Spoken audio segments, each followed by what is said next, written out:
आप तसव्वुर करें कि एक शख्स 37,500 रुपये फंसाता है एक साल के लिए, और साल बाद उसको ना सिर्फ ये रकम वापस मिलती है बल्कि उसके ऊपर 7,26,000 रुपये वो मुनाफा भी कमाता है। जिन साहब के साथ ये खूबसूरत इत्तफ़ाक हुआ उनसे मेरी कल ही फ़ोन पर बात हुई और मालूमात ली तो पता चला कि उन्होंने 1,500 रुपये वाले तकरीबन 25-30 बॉन्ड्स ख़रीदे। और उनका 30 लाख रुपए वाला जैकपॉट तो नहीं लगा, लेकिन एक ही साल के अंदर उनका सेकंड प्राइज़ निकल आया जो 10 लाख रुपए था। यही नहीं बल्कि इनके दो छोटे इनाम यानी 18,500 रुपये वाले प्राइजेज़ भी निकले एक ही साल के अंदर।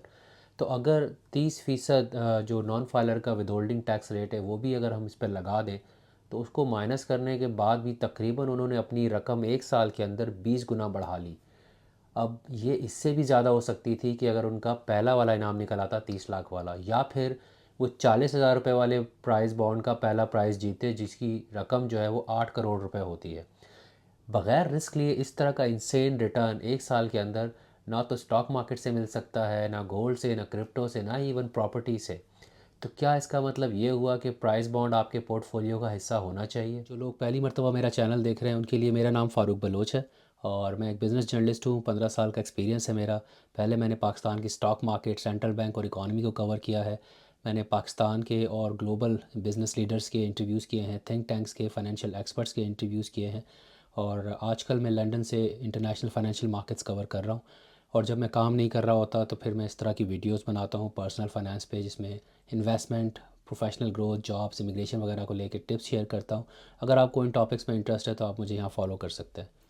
टॉपिक पर वापस आते हैं। मैंने जब पिछली वीडियो की थी यानी पार्ट 1, जिसके अंदर मैंने डिस्कस किया था कि 25 लाख रुपए को कैसे इन्वेस्ट किया जाए या इन्वेस्टमेंट पोर्टफोलियो कैसे बिल्ड किया जाए, तो पार्ट 1 में हमने जिक्र किया था कि फिक्स इनकम एसेट्स के अंदर करना चाहिए या नहीं करना चाहिए। हमने डिसाइड नहीं किया था क्योंकि हम सारे ऑप्शंस को देख रहे हैं, बट हमें यह अंदाज़ा था कि तकरीबन 9 से 10% रिटर्न आपको बगैर रिस्क लिए मिल सकता है। पार्ट 2 यानी आज के वीडियो में हम डिस्कस करेंगे कि क्या प्राइस बॉन्ड आपकी जो इन्वेस्टमेंट पोर्टफोलियो है उसका हिस्सा होने चाहिए। अब जिन साहब से मेरी बात हुई कल, जिनका मैंने अभी ज़िक्र किया वीडियो के शुरू में, ये उन चंद खुश नसीबों में से हैं जिनका इतने कम टाइम में कोई अच्छा बड़ा इनाम निकल आए। मैं इनको आइडेंटिफाई तो नहीं कर सकता क्योंकि प्रोफेशनल कमिटमेंट की है मैंने उनके साथ कि ये कॉन्फिडेंशियल रहेगी उनकी आइडेंटिटी। लेकिन मैंने उनका जो प्राइस बॉन्ड का नंबर था वो पिक्चर लेके मैंने ऑनलाइन जाके वेरीफाई किया, उनका प्राइस तो निकला है। लेकिन अगर ऑफिशियल स्टैटिस्टिक्स देखी जाएँ तो there is a 1 in million chance कि किसी का प्राइज़ निकले, यानी आम अल्फाज में कह लें कि ज़्यादातर लोग नहीं जीतते। तो अगर आप बहुत सारे पैसे से 25 लाख रुपए इन्वेस्ट करते हैं प्राइज़ बॉन्ड्स के अंदर इस उम्मीद के साथ कि आपका निकल आएगा, क्योंकि अक्सर ऐसा होता है जितने ज़्यादा आप बॉन्ड्स खरीदेंगे चांसेस उतने ज़्यादा होते हैं जीतने के। तो ऐसा करने से क्या होगा कि अगर 5 साल तक फॉर एग्ज़ाम्पल आपका इनाम नहीं निकलता, तो एक तो 5 साल बाद भी आपके 25 लाख ही होंगे, बल्कि उसकी वैल्यू और कम हो जाएगी क्योंकि 5 साल में जो इन्फ्लेशन होगी, अगर 50% भी इन्फ्लेशन होती है तो समझ लें वो आधी वैल्यू हो जाएगी उसकी। दूसरा, ऐसा करने से ये होगा कि वो 25 लाख जो आपने प्राइस बॉन्ड के अंदर इन्वेस्ट किए थे, अगर क्योंकि वो आपने वहाँ लॉक किए हुए थे, वो आप कहीं और इन्वेस्ट नहीं कर पाए, तो कहीं और अगर अपॉर्चुनिटी थी तो वो आपने मिस कर दी। अगर मैं आपको पाकिस्तान स्टॉक एक्सचेंज की ही मिसाल दे दूँ कि 25 लाख अगर 5 साल पहले वहाँ इन्वेस्ट किए गए होते तो उसने भी 5 गुना से ज़्यादा रिटर्न दिया है। तो वहाँ से भी आपको तकरीबन उसके ऊपर 25 को आप 5 टाइम्स मल्टीप्लाई कर दें, 125 लाख तक बन जाते हैं आपके, 1 करोड़ 25 लाख बन जाते हैं। इसी तरह से गोल्ड ने इनफैक्ट 5 साल को छोड़ें, पिछले 1-2 साल का रिटर्न उठा के देख लें, 100% से ज़्यादा ही होगा। सो आप अपॉर्चुनिटी मिस करते। अब चले मैं यूके की भी एग्जांपल दे देता हूँ। फॉर एग्जांपल 50,000 पाउंड्स के आप प्रीमियम बॉन्ड ख़रीदते हैं जो कि मैक्सिमम अमाउंट है, इससे ज़्यादा आप नहीं ख़रीद सकते। और जो सबसे बड़ा इनाम होता है जैकपॉट, वो 10 लाख पाउंड का था। उसको छोड़े 1 लाख पाउंड की बात कर लेते हैं जिसके चांसेस लगने के ज़्यादा हैं। लेकिन अब फ़र्ज़ करें कि यहाँ भी 5 साल में आपका नहीं निकलता, या बल्कि चले निकल आता है, 5 साल बाद आपका 1 लाख का निकल भी आता है क्योंकि 50,000 आपने लगाए हुए थे तो ज़्यादा बॉन्ड्स आपके पास थे, चांसेस ज़्यादा थे।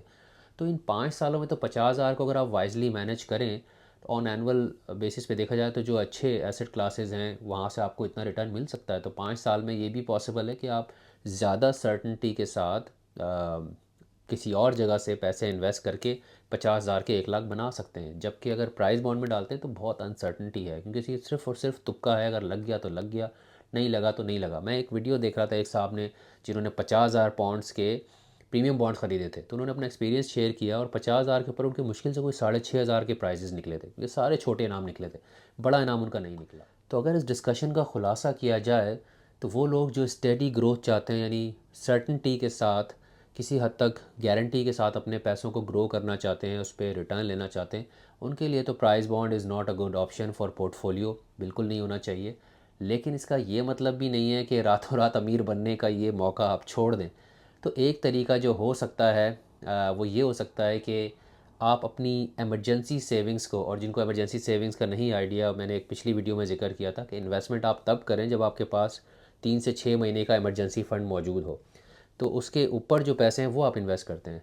तो जो इन्वेस्टमेंट पोर्टफोलियो है वो तो ऊपर वाले पैसों से होगा, लेकिन जो आपका इमरजेंसी फ़ंड है उसका कुछ हिस्सा वो आप ज़रूर कन्वर्ट कर सकते हैं प्रीमियम बॉन्ड्स के अंदर, जो कि मैंने भी किया है। मसलन मैंने अपनी सेविंग्स का कुछ हिस्सा बजाय कैश में रखने के प्रीमियम बॉन्ड में कन्वर्ट कर दिया है। मैंने प्रीमियम बॉन्ड बाय कर लिए। यही पाकिस्तानी बॉन्ड्स के साथ भी किया जा सकता है। तो जो आपने अपना इमरजेंसी फ़ंड बनाया 3 से 6 महीने का, जिसको आपने नहीं टच करना, ये वो पैसे हैं जो आपको इमरजेंसी में काम आ सकते हैं, ताकि आप अपनी इन्वेस्टमेंट के पैसों से ना निकालने पड़ें जहाँ पे लॉस भी हो सकता है आपको।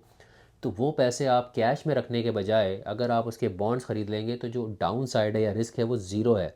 उसकी वजह है, चाहे पाकिस्तानी प्राइस बॉन्ड्स हो या यूके के प्रीमियम बॉन्ड हो, ये गवर्नमेंट की स्कीम है। आपका कैपिटल 100% सेफ़ है।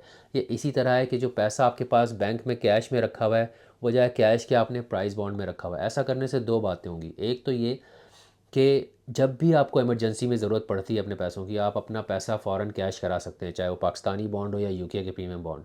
और दूसरा ये होगा कि अगर फ़र्ज़ करें 6 महीने साल में आपकी कोई इमरजेंसी नहीं आती, वो पैसे पड़े हुए हैं, तो क्योंकि वो बॉन्ड्स में पड़े हुए हैं, तो यूके में हर महीने और पाकिस्तान में हर 3-4 महीने में जो ड्रॉ निकलती है, हर दफ़ा आपके पास चांस है कि आप एंट्री ले सकते हैं ड्रॉ के अंदर, कुरानदाजी के अंदर। और जाहिर सी बात है, इनाम जीतने के लिए कुरानदाजी में शामिल होना ज़रूरी है। तो आप अपने आप को चांस दे रहे हैं टू विन अ प्राइज़। और जहाँ तक बात है कैश बैक करने की, तो आप 100% अपनी सेविंग्स को या इमरजेंसी फ़ंड को बेशक ना करें प्रीमियम बॉन्ड्स में कन्वर्ट या पाकिस्तानी बॉन्ड में कन्वर्ट। उसकी वजह यह है कि जो cash back process, for example UK में अगर मैं अभी इस वक्त अपने पैसे वापस निकालना चाहूँ तो उसका जो प्रोसेस है 3 से 4, इन पर 5 वर्किंग डेज भी लग सकते हैं, पूरा हफ्ता। तो अगर मुझे कोई ऐसी इमरजेंसी आ गई कि मुझे अगले दिन पैसे चाहिए या चंद घंटों में चाहिए, तो मैं अपने क्रेडिट कार्ड से थोड़े से ही पैसे निकाल सकता हूँ। ऑन टॉप ऑफ दैट मुझे अपनी ही सेविंग्स जो इमरजेंसी फ़ंड है उसमें से निकालने होंगे।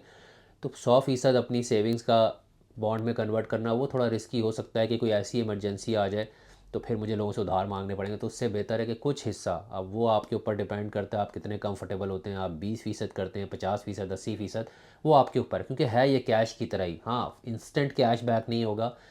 जैसे पाकिस्तान में भी थोड़ा सा प्रोसेस है, हैसल है उसमें, आप स्टेट बैंक जाएंगे, लाइन में लगेंगे, कैश करवाएंगे तो फिर टाइम लगता है, उसमें कुछ दिन लग जाते हैं पाकिस्तान में। यहाँ पे भी ऐसे ही ऑनलाइन ट्रांसफ़र के बावजूद आपको 3 से 4, मे बी 5 वर्किंग डेज लग सकते हैं। लेकिन कैश में रखने के बजाय अगर अपनी इमरजेंसी फ़ंड को, अपनी इमरजेंसी सेविंग को बॉन्ड्स में रखते हैं, तो दोनों सूरतों में, पाकिस्तान में या यूके में, आप अपने आप को चांस दे सकते हैं और ज़ीरो डाउन साइड है। अगर आपके प्राइजेस निकलते हैं तो ये तो फ्री का पैसा है, चाहे आपका 1 लाख पाउंड वाला निकले या 25 पाउंड वाला नाम निकले, whatever you get, you are getting it on cash that you don't have to use, because ये एमरजेंसी कैश आपने रखा हुआ है।